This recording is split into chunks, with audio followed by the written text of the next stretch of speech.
Bonjour à tous et bienvenue sur la chaîne YouTube Création Loa. C'est Caroline, la pâtissière de l'école, et aujourd'hui on se retrouve pour une nouvelle recette, une génoise version moderne avec des matières grasses. Traditionnellement, la génoise c'est sans matière grasse, mais le problème c'est que c'est sec. Cette fois, on modernise la recette et on ajoute de la matière grasse. Résultat, on obtient une génoise qui reste bien humide et qui donc ne se dessèche pas. Et aussi, elle sera beaucoup plus facile à découper sans s'émietter. On aura une belle découpe bien nette. Ce sera un biscuit idéal pour vos layer cakes qui tiendra bien au montage et qui sera super fondant en bouche. Je ne vous fais pas plus attendre. Je vous mets comme d'habitude les ingrédients en description et on passe à la recette. On commence par fouetter ensemble le sucre, les œufs et la vanille, jusqu'à ce que le mélange blanchisse et triple de volume. La pâte fait un beau ruban, c'est parfait. Dans un petit bol, j'avais mélangé l'huile, le lait tiède, le yaourt ou la crème, ça dépend ce que vous utilisez. Et on va venir prélever 2-3 cuillères de notre appareil œuf-sucre qu'on va venir mélanger dans les matières grasses pour que ce soit plus facile en fait pour l'intégrer dans la masse totale.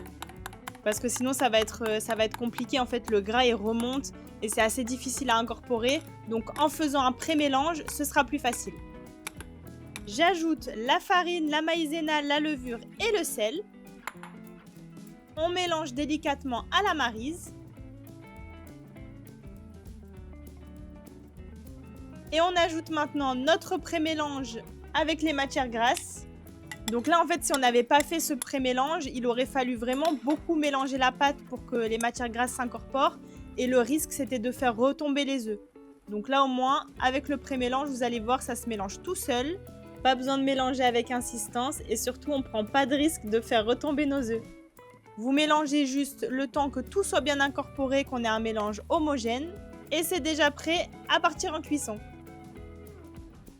J'ai chemisé seulement le fond de mon moule pour pouvoir laisser la pâte s'accrocher aux parois, qu'elle monte bien, qu'elle ne fasse pas de trous au milieu, parce que ça reste une génoise, donc c'est quand même un appareil assez léger.